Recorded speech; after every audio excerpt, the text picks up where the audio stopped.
Yeah, I was waiting until this dropped to talk about this show.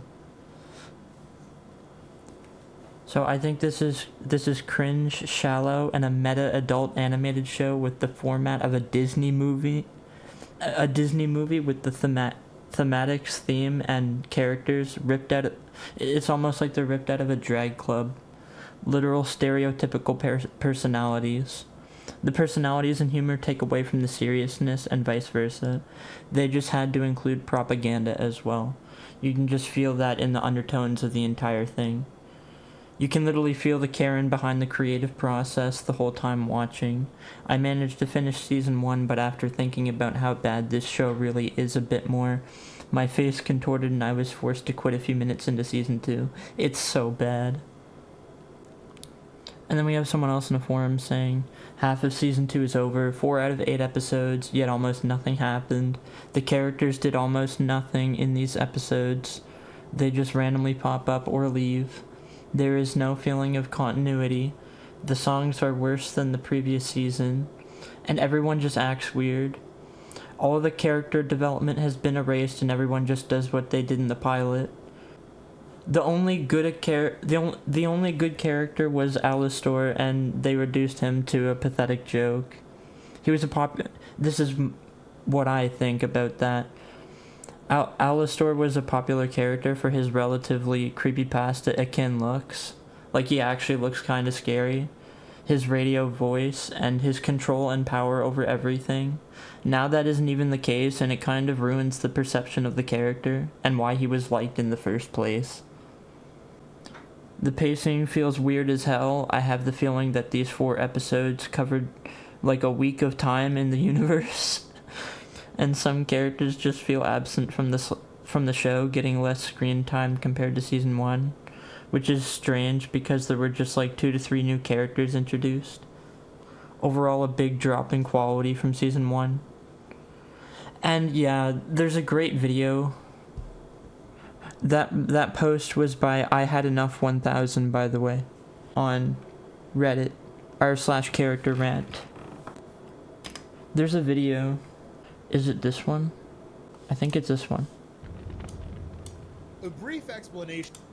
So... No. From a viral pilot to one of the most anticipated adult animated series in years, Hazbin Hotel looked like it was going to be one hell of a show. No. Alex Brightman, you absolute fucking madman. Hazbin Hotel.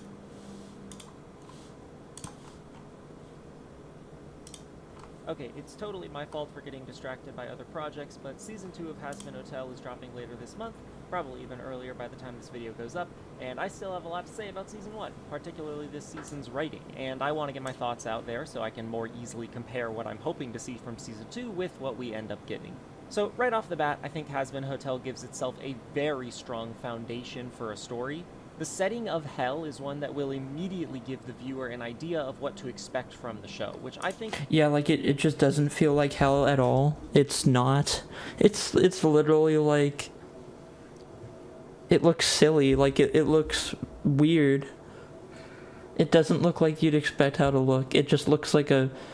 It looks like a society, just a normal society where everyone is furries and allowed to act however they want.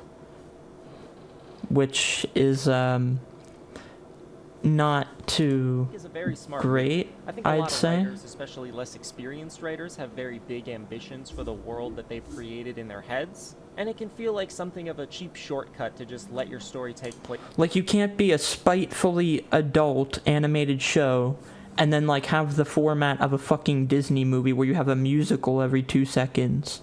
What the fuck is that? Like, it's so weird, it's so uncanny. Be very familiar with. And I am aware of this feeling because some of my earliest narrative writing got hung up on this exact concept. But if you know that the audience is going to be able to fill in the gaps about questions they might otherwise have with a fictional setting, thanks to their existing familiarity with it, you can more easily direct their attention towards the interesting things going on within that setting.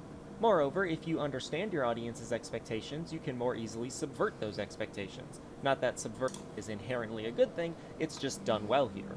So what does just about everyone know about hell? Well, generally, it's a place of nothing but suffering and chaos and pain. It's the opposite of heaven, and it's where all the horrible people go after they die, which means it's full of exclusively horrible people who deserve to be there.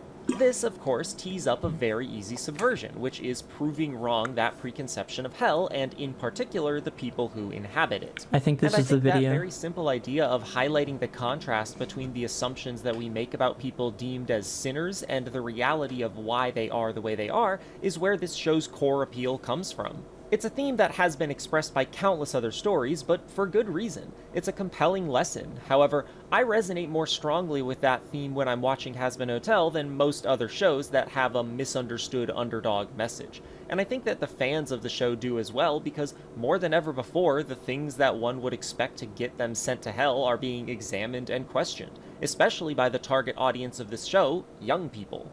I find it ironic that there have Yeah, like, we have a problem, man. been so many cultural reactions, at least in the US, claiming that whatever media is currently capturing the youth's attention is demonic, because it kinda should be. Observing and learning about the activities and types of people that previous generations would deem demonic often teaches you a lot about the implicit criteria by which people in this society are judged. And it's a good thing for those criteria to be constantly scrutinized, because they have so often been proven to be arbitrary and unfair. Of course, this isn't to say that, as our main character would put it, inside of every demon is a rainbow. There are demons in hell who have done unforgivably evil things, but the fact that our protagonists, the characters who are redeemed... Shame is useful in public, and anything that can be seen as a kink in public should not be allowed in public. Neither should it be iconic or massively appealing.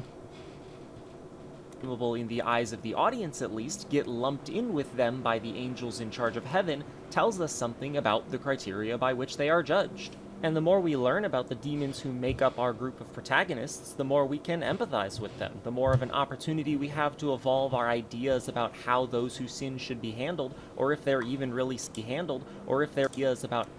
Like, this is weird. Like, this is supposed to be hell. Why is this, like, innocent little child thing that's crying just here? Like, it doesn't make any sense. How those who sin should be handled, or if they're even really sinning in the first place. Now, I'll lay my cards out on the table. If it wasn't already obvious, I do not strongly believe in punishment as an effective response to crime and even just unethical behavior generally. It should come as no surprise that someone like me would find the premise of rehabilitating people who have been damned to hell appealing. But just because a premise is appealing doesn't mean that the execution will be, and that's where I think this first season has room for improvement. If I had to summarize my biggest criticism of the way Hazbin Hotel executes its premise, it's that the show, by and large, explores less who the characters are and more what the characters are. I think that to most compellingly communicate that the angels are wrong to banish sinners to hell and then to massacre them, the show should be doing everything it can to make these characters feel as human and real as possible. But Season 1, more often than not, is primarily focused on progressing the plot. Nearly every moment of every scene is in some way setting up a conflict or highly impactful revelation. Look how they massacred my boy.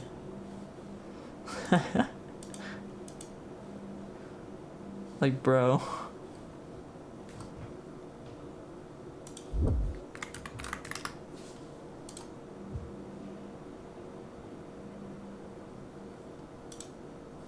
Some way setting up a conflict or highly impactful revelation which will occur later. And focusing on plot progression is not a bad thing at all. I like it when things happen in the shows I watch, but the plot would be a lot more engaging if, and this is gonna sound harsh, I cared more about the people who that plot is consequential to.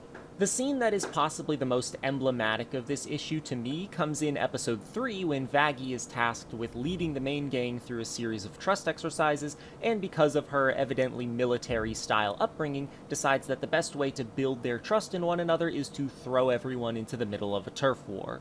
And once again, fantastic concept. Vaggie has already very naturally and effectively been characterized as a very untrusting person towards everyone who isn't Charlie. And the way that she chooses to try to instill trust between the other characters, i.e. by trauma bonding them together, is telling insight into how she came to be so attached to Charlie. It's also a great opportunity to actually give these characters an experience to share, something that will make them feel more like a group of friends who care about one another, because at this point, they don't. But then, after everyone falls down into the chaos below, we get this conversation between Vaggie and Charlie, where Vaggie expresses that she draws her self-worth from her capacity to materially benefit Charlie. And that's fine, I guess, but it's a conclusion about Vaggie that you could easily come to before this conversation and will be spelled out even more explicitly after this conversation.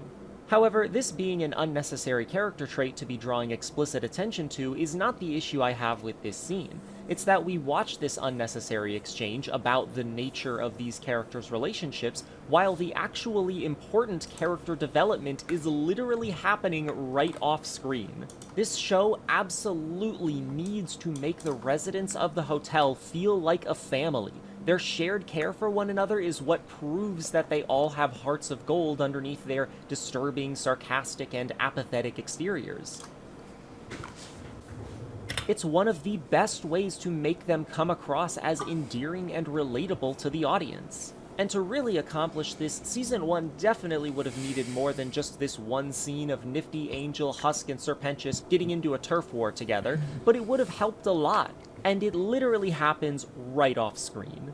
And not even in a, oh, I guess as the audience we must assume that this happened off screen. No, we literally hear the battle going on below Charlie and Vaggie. We just actively are not being shown it. And then, similar to what I pointed out about Angel's character arc being treated as resolved after a single musical number, the show treats these characters moving forward like they really have formed some kind of kinship with one another after this sequence. I cannot stress this enough. These are exactly the kinds of low-stakes shenanigans that I would have wanted to see so much more of before we get super deep into the overarching heaven versus hell conflict. And it pains me to say that because I can tell that this is a very fleshed out world in the minds of the pacing people working on it. Every tertiary character introduced has a lot of personality, and their places in this world all make perfect sense. I mean, most, if not all of them, are present in little background shots in the pilot, so these characters were obviously planned to play a notable role in the show from day zero. And it shows, but it can feel like the runtime just gets stretched thin trying to make sure all of them are present. For example, I remember having a conversation with my friend and fellow essayist Kittycraft a while back about how much I like the presentation of the relationship between Charlie and Vaggie. And I still do. I think they're endearing and adorable. But she pointed out to me that they really don't do much relationship stuff together. We see them together in their bedroom, and they console one another when they're discouraged, but there's so much more to romantic relationships than that, and I realized that I had developed a deeper understanding and attachment to these characters, largely via consuming fan art of them. Same deal for most of the other characters' relationships. And I know I'm not the only person this happened to. Go to the subreddit, click on any fan art, and just read the comments. Now, I do consider it a strength of the show that it has such attractive concepts and builds such strong foundations for its world and characters that the Yeah, I don't think it's completely awful. I don't. It could be worse, but it could be so much better. It could be way better. fans find it so easy to imagine that world and those characters beyond the scope of the narrative they originate from. But I also consider it an area ripe for improvement because without said headcanoning, there's just not that much content here. It would not be difficult to write many of the tertiary characters out of the story that Season 1 tells to help tighten it up, like Velvet or Carmilla, or especially we just don't Rosie. care about I really these do people. think she could have been cut. In fact, I'd go as far as to say that I think her place in the narrative is kind of siphoning off characterization that was sorely needed elsewhere in the main cast. As Indeed. is, she serves as a resource that Charlie didn't know she had access to until she needed it, seeing as she is essentially the leader of Cannibal Town, and the hotel at this point in the story needs them as an army to defend against the impending extermination. Moreover, she and Alistair are close acquaintances, which means that connecting her to Charlie is yet another way that Alistair can ingratiate himself to Charlie. And most importantly, Rosie exists to give Charlie someone to vocalize her grievances to regarding last episode's reveal that Vaggie is an angel, and help restore her confidence in herself, which was shaken by that reveal, because she's gonna need it for the big climactic battle to come. These are all very important things that the show needs to get done, and that do get done in this episode. But in pursuit of expanding the cast of characters with interconnected relationships to make this world feel more lived in, successfully by the way, I think the creators missed a big opportunity, again, to make the bonds between the main characters feel more tangible. And again, I don't want to come across like This guy is really like he's trying to avoid saying anything too harsh. Oh, it's this video. Indie animation kinda sucks. Every so often you get something really cool that pushes the boundaries of what can be done. I knew on the that wasn't platform, it. but most of the I time wasn't the hearing attention anything goes to familiar. things like this. This is dumb and weird. The way to redeem the demons so that they can enter hell. Swearing, and said that the swearing was because she likes South. If you watch other anime, This is a completely valid take, I goes to think, things this like video. this.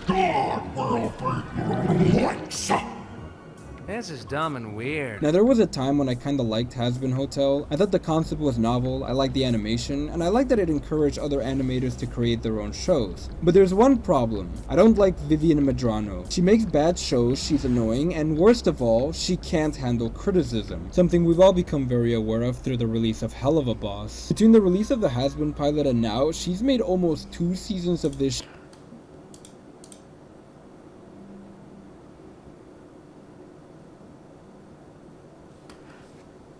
Tell me there's no political undertones without telling me there's no political undertones.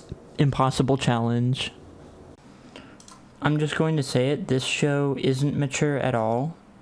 And that wouldn't be a problem if it wasn't trying to take it seriously all the time. But even when it isn't spitefully crude, because like I can't see any other deeper negatives in the show other than maybe Dildo's death and maybe Alistor's backstory, but like other than that, that's about it. It's really adult for the sake of being adult, yet it fails to feel like a mature theme, which begs the question, why is it a mature theme?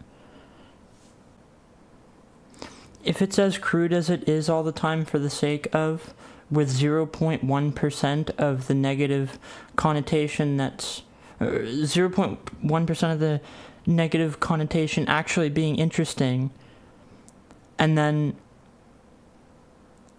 the attempted humor that isn't crude is completely out of place and takes away, and then you just throw in musicals every 2 seconds, and then it feels like a kid's movie. We have a fucking problem. We have a big fucking problem. And the political undertones, like, it's just, no. But, no big deal. Just like how Twitch isn't a big deal. Just like how Hassan isn't a big deal. Just like how Dan Clancy isn't a big deal, even though he already proved his leadership to be incompetent and his actions to be damage control. Completely ignorant. Full of one's self, egocentric. This show is on Prime Video, by the way, so like Amazon, and they're failing to investigate Twitch, and Twitch is failing to manage themselves. It's all one big fucking circle jerk. Money. But yeah, if the format is that of a Disney movie and it's completely immature while having mature themes, I mean, it doesn't get more obvious than this. And you can't say the format isn't like a Disney movie because, I mean, shit, there's so little depth to the character, there's so little character development over the 2 seasons, and there's a musical every 2 goddamn fucking seconds. So, like, we have a problem. Between the release of the Hazbin pilot and now, she's made almost 2 seasons of this show, and it's proven to be one of the worst shows ever made. The writing sucks, the characters are super shallow. I just said that, yeah. To be one of the worst shows ever made. The writing sucks, the characters are super shallow, and it's also violently unfunny. With every episode, people's patience were thin. That is yeah, that's pretty goddamn accurate. Violently unfunny. I agree with this. Just like how not changing your worldview is violent. Because one-sided logic must bend over two-sided logic with legal processes because feelings. And eventually, And this is working its way into all fucking aspects of life. Entertainment, legality, politics, everywhere. they snapped, making Vipsy Pop furious. If you thought the show felt like fan fiction, then you're homophobic. If you thought the female characters were shallow, well, that was done on purpose because the show was supposed to focus on the male ones, unlike Hazbin. She also got mad at a person who made a meme making fun of the excessive swearing and said that the swearing was because she likes South Park. So clearly we're just not smart enough to understand these jokes. And he's got the biggest cock, you know? Like massive. I mean, imagine like the biggest, just a giant, huge, like a kaiju, but it's a cock, you know what I mean? Like a big... But now we have arrived at Hazbin Hotel, her magnum opus. So was Vipsy Pop able to improve her writing? I think this show might have some of the most confused world building I've ever seen. It's something that appears to make sense on the surface, but then you start asking basic questions about it, and it all unravels so fast. Charlie's the princess of hell, and she's trying to find a way to redeem the demons so that they can enter heaven. Because every year, angels from heaven descend and kill a bunch of them in order to reduce the population to prevent an uprising. But this doesn't make sense. The angels want bad people to stay in hell forever, but they're also killing some because they're afraid of overpopulation? Why not just kill all the demons? Just drop some holy nukes and be done with it. Why do it in an incredibly inefficient way? It almost feels like they're doing it in an unnecessarily cruel way so that Charlie can call them cruel. But Charlie isn't a good moral compass for this show. Her ideology that everyone deserves a shot at redemption is something that sounds altruistic, but is really simple. Like, what if Valentino showed up at the hotel and asked for redemption? Should Charlie allow him in? Hell no, he's a freaky weirdo. But if she refuses him, then wouldn't that prove her wrong? She's just not a good judge of character, and it's annoying that the show is unanimously on her side. Every character that disagrees with her is a one-dimensional strawman that you're supposed to hate. Like, look at Adam. This guy's supposed to be an angel, but instead of a wise celestial being of good and reason, he's just every sexist stereotype of men that we've seen a million times. I'm fucking Adam. I'm the original dick. All dicks descend from me. You guys know I'm always gonna root for the bad guy because I want their defeat to be earned, but this one feels particularly unfair. The angels are supposed to be all If your big bad sounds like an entitled brat, you're doing something wrong. good. So having one that talks about how much sex he has is very confusing. But also, calling him bad because he wants to kill demons doesn't sound right. It's very annoying that every time they show hell, it has the worst people ever. But whenever they show the extermination, it's suddenly these poor innocent children running around. Yeah, like I made this point earlier, like what? Where did this innocent little thing come from? It's hell. Like, why are there innocent children in hell? It's weird that the show underplays how evil some of these people are by just saying that nobody's perfect. She's flawed, but hey, who down here isn't? You eat people! The thing you're supposed to disagree. You eat people.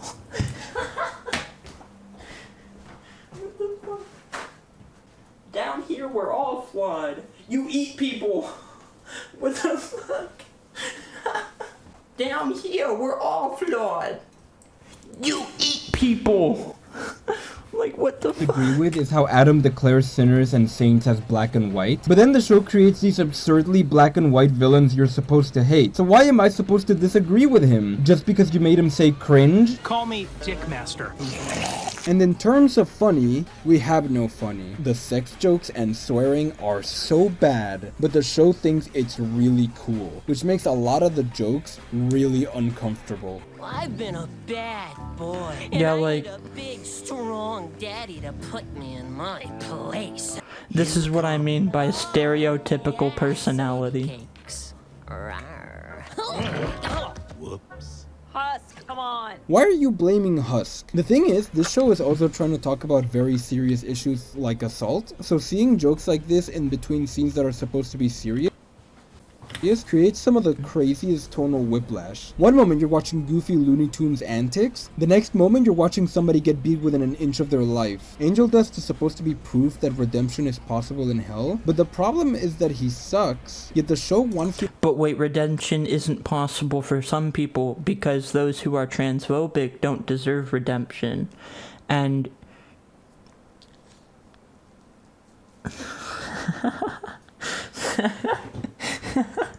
womp womp.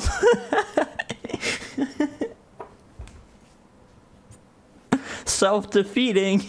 Money above all else. Who cares if there's division because other people care about misgendering, which I guess is a case-specific, like a situation-specific get-out-of-jail-free card for, like, not getting what you want, I guess. Like, it's just everything socially unacceptable becomes socially acceptable under the guise of misgendering. Intentional division because they don't care about you. Money is more important than you not accepting your own body. No big deal. Twitch favoritism and all this other shit. No big deal. Hassan being glossed and glazed by Dan Clancy. No big deal. None of it's a big deal at all. In fact, screw standards. Who needs standards? You to feel sorry for him? I understand that you're supposed to see how awful his life is, but he's in hell. He's kind of guilty of every bad thing that's happened to him. His subplot with Valentino is something that's supposed to be taken seriously, but it's so over the top and ridiculous that it felt straight out of 13 Reasons Why. Like, no, it doesn't matter how terrible Angel Dust's life is. It doesn't mean that he can treat others like trash. What did you do? Stop blaming Husk. As someone that's experienced this kind of thing, it really annoys me to see everyone chastising Husk for defending himself. Honestly, Husk is probably the best character in the show because he's willing to put up with Angel. He actually tries to empathize with him on a deeper level and manages to give Angel a decent arc during Loser Baby, which is more than I can say for everyone else. It's really weird because Repentance is in the same position as Angel Dust and shows arguably more development towards redemption, but everyone just treats him like a joke. What's even the point of having him on if he's only gonna be the comic relief? Then there's also this joke. So I was thinking maybe you would want to do a sex with me. Bro, what is that line? Oh. It's painful to see. Oh. That's painful. I was wondering if you would like to do sex with me. Like, what is that fucking... Get it out of here! What are you doing? What is this writing? What the fuck is this? I am losing my mind over this. This might be the worst show Prime Video has ever adamantly pushed on their fucking YouTube. And I like The Boys. I like Invincible. Those deserve the cult followings that they have, not this shit, whatever the fuck this is. These shows getting away with too much, man. I am losing it over how bad this show is. I'm sorry, why will we have sex? Because I'm sex with me. I'm sorry, why will we have sex? Because I'm having sex with everyone here. Background and tries to act scary. But his fear factor is kinda weak because he's constantly getting into petty arguments about getting name called, and also he's kinda weak. I'm about to end your fucking life. So Alistair is walking down the street because he got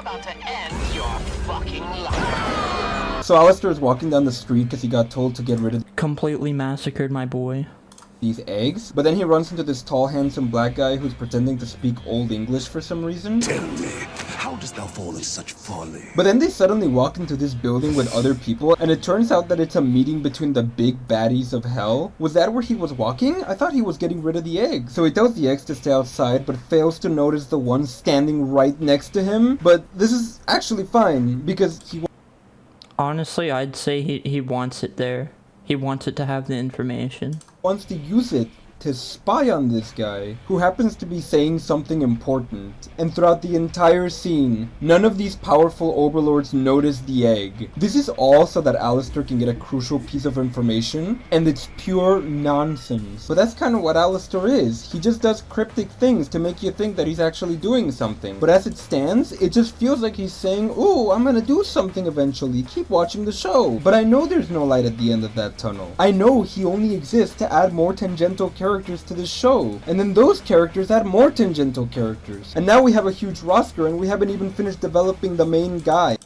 By the end of this season, we barely know anything about these people. Most of the character development in this show is rushed through, and it skips to the scene where the characters are laughing about it in a circle. How is bro walking on his eyes painlessly? Charlie's got problems talking to her dad? Nah, don't worry, they sing a song about it and it's all fine now. People can get to know each other. This show wants to portray Lucifer as a good guy, even though everything in this show is his fault. He clearly has a lot of power, so why isn't he fixing hell? Hell in this show isn't really hell, it's just another place. If he really loves humanity so much, then why is he so apathetic towards everyone? Sinners are violent psychopaths, hell-bent on causing as much pain and destruction as they can. Dad, stop! He's defending this hotel. How come he can have faith in me, but my own father can't? Wait, what? No, he doesn't. What's wrong with you? Their worst mistake was treating that like a serious moment. So, does this mean that you think it's possible to rehabilitate a demon? Of course not! That's all. Yo, I just noticed something. Why is the voice acting in the pilot better than the fucking He's defending this final product? Much pain and destruction at. Does this mean that you think it's possible to rehabilitate this hotel? I feel like the vocals are way clearer in the pilot compared to the actual released series. How come he But that's can just have faith me. in me, but my own father can't? Wait, what? No, he doesn't. What's wrong with you? So, does this mean that you think it's possible to rehabilitate a demon? Of course not! That's wacky nonsense! I'm with him. So Charlie goes to heaven and wants to talk to the Chief Seraphim about redemption, and they hold a trial. She asks Adam to explain what it takes to get to heaven, and he gets a piece of paper and writes, "Act selfless, don't steal, and stick it to the man." So you're telling me that Adam the angel doesn't know what gets you to heaven? You know, for a show about morality, this show is really afraid to talk about what it means to be a good or a bad person. So Sarah asks for proof that a demon can be redeemed, and Charlie tells her to look at angel dust. While this is happening, Angel is at a party with a gang and sees that Nifty is taking random things and running towards Valentino, who also happens to be there. Then Angel grabs Nifty, protects her from Valentino, and tells him to stay away from them. And because of this, Charlie says that Angel acted selfless, prevented Nifty from stealing, and stuck it to the man. This makes this child say, "She's right, why isn't he in heaven?" I'm sorry, what? If I killed my parents and then prevent somebody from getting sold to slavery, does that mean that I get to go free? Why is there a child in this court? But then they ask again, what does it take to get into heaven? And it's revealed that the angels don't know. And you know what? No. No, you can't do this to me. They're angels. They made everything. Every system that has ever existed was created by them. So why do they not know the basic principle of what's right? They didn't even define whether a seraphim was an angel or not. Right and wrong. This breaks everything in the show. All of the world building and conflict that has been built up so far has been because of the rules the angels made. And now you're telling me that they don't know their own rules? This should have been the end of Charlie's argument. The angels should be able to explain the reasons and logic to why they won't help her. But Vipsy isn't letting them. Because if the angels were smart, then Charlie can't sing a song about how evil they are. And how you gotta do better, Seraphim.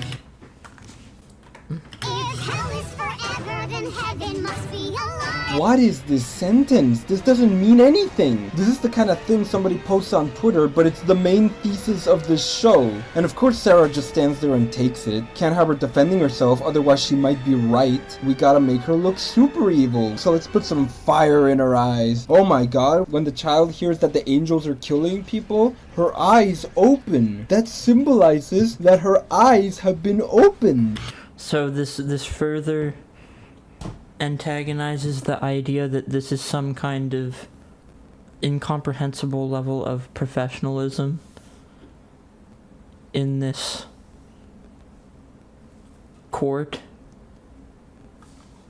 How can I bring joy when I now know we are bringing misery to thousands of innocent people? Innocent people, innocent people, innocent people, innocent people, innocent people, innocent people, innocent people. Media needs to stop saying that children make better decisions than their parents. It's not pure-hearted to believe Charlie's stupid ideas. And I hate that people see this as genuine theological arguments. People actually think that this points out the hypocrisy in Christianity. Like, do you really think that this is an accurate depiction of Christian afterlife? Well, I don't blame you, because this show acts like it is. Like, if I asked you if God exists in this show, you'd probably assume no, but then why are there crosses thrown everywhere? Seeing people quoting this show with these lines is so embarrassing. Anyways, it's revealed that Baggy turns out to be an angel, which would have been very obvious to anyone who noticed her skin tone, hair color, and the fact that she has an angelic spear. You have a giant X over your eye and wield an angelic spear. No, she has an X because they stabbed her eye out.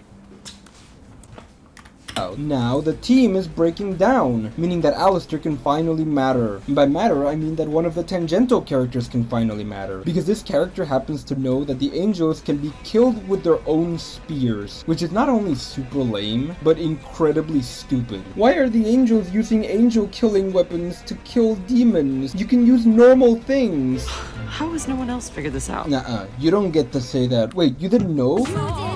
The angels don't know? Yes, they do. They said it in episode 1. The only reason you're still here is because Daddy gave you and your hellborn kind a pardon from an exorcist blade. The angels know about this, yet they leap behind their spears after every extermination? They didn't even take Baggy's spear. Angels wield no shields, little armor, and fight with reckless abandon. Stop saying these things like it makes sense. I also thought that this was gonna finally give Baggy some character development, but no, she gets separated from the group throughout the entire episode, and when she joins back, everything's back to normal. What is that voice?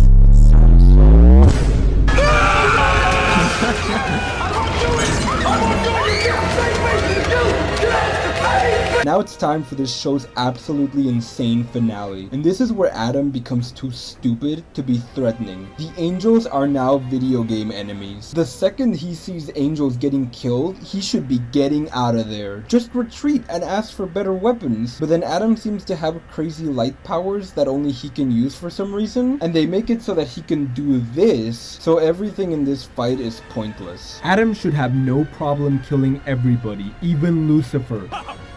Judging me? Kill him! There's no drama between the characters because they barely had any scenes. And there's no tension because we know that none of Vipsy Pop's favorite characters are going to die. Well, except for Serpentious, but no one's ever really gone. The only character that I knew was going to die was Adam, because he's purposely written to be the most black and white, unlikable character ever. He represents everything the showrunners hate, so of course he would— Yeah, they couldn't keep him around as a villain. He was too bigoted. They had to get rid of him. Was gonna have no nuance to his personality. He was bad, that means it's okay for him to die. I started everything on Earth! All of mankind came from these fucking nuts! Just repeat the same thing over and over. Stay on message. Vipsy Pop cannot keep getting away with creating these evil people to make her bad characters look good. This show is so morally bankrupt that it needs to remind you who the good guys and the bad guys are. And if you go against Vipsy Pop's rules, then you better believe— Yeah, but here's the thing. The people watching this and claiming it's so good don't care that this is morally bankrupt, disinteresting, and morally questionable. Just as they are themselves. you're gonna die. Not just that, your death will be a joke, and cannibals will eat your body. No! Sir! Sir! Stay with me, sir! Adam!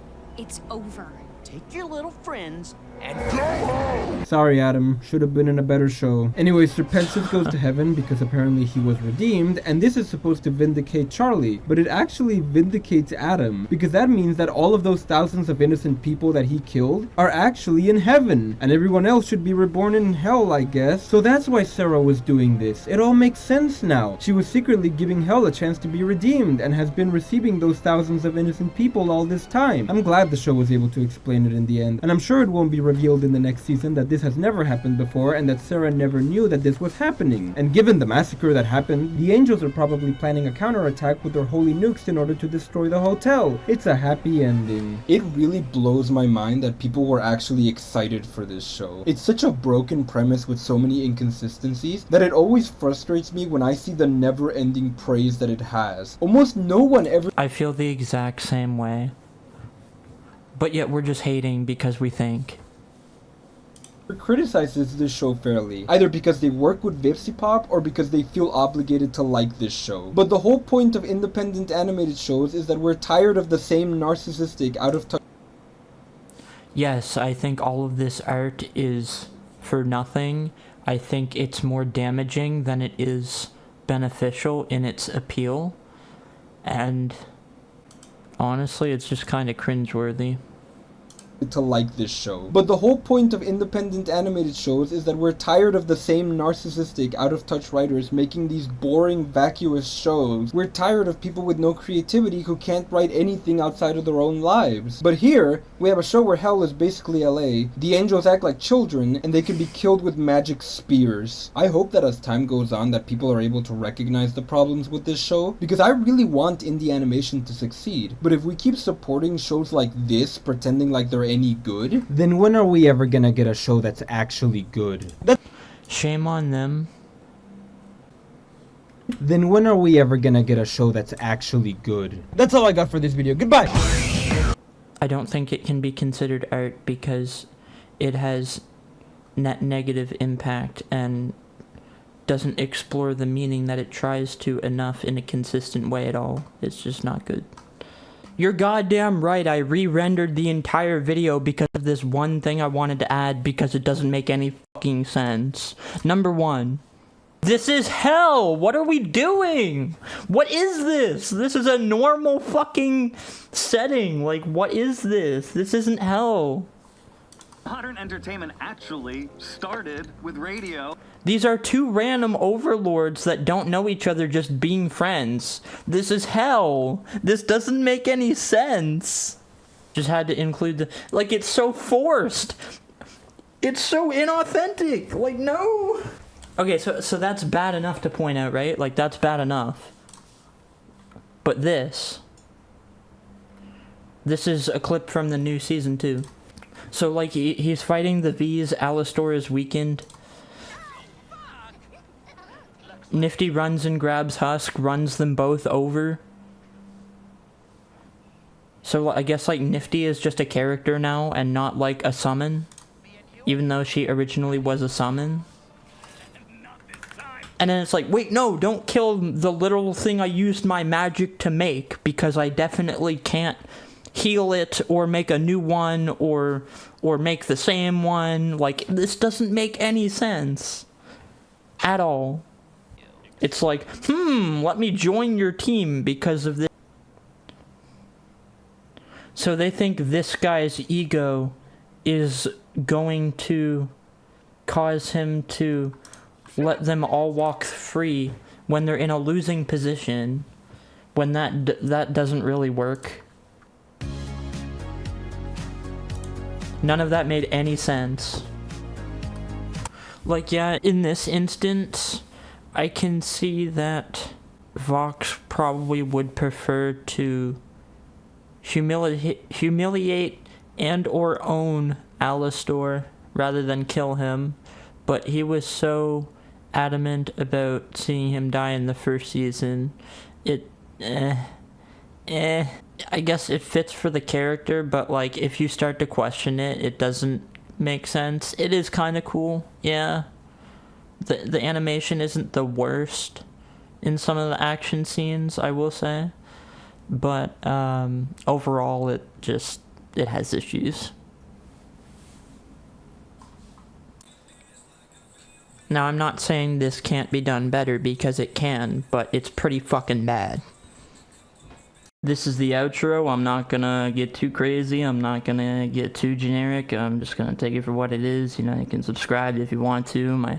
My name means to conquer, I guess. That's cool. You know, that's something. Maybe help us get to be the most subscribed Vince on YouTube. That'd be fucking cool. Here's my socials if you're interested. Yeah, I guess that's it. Bye.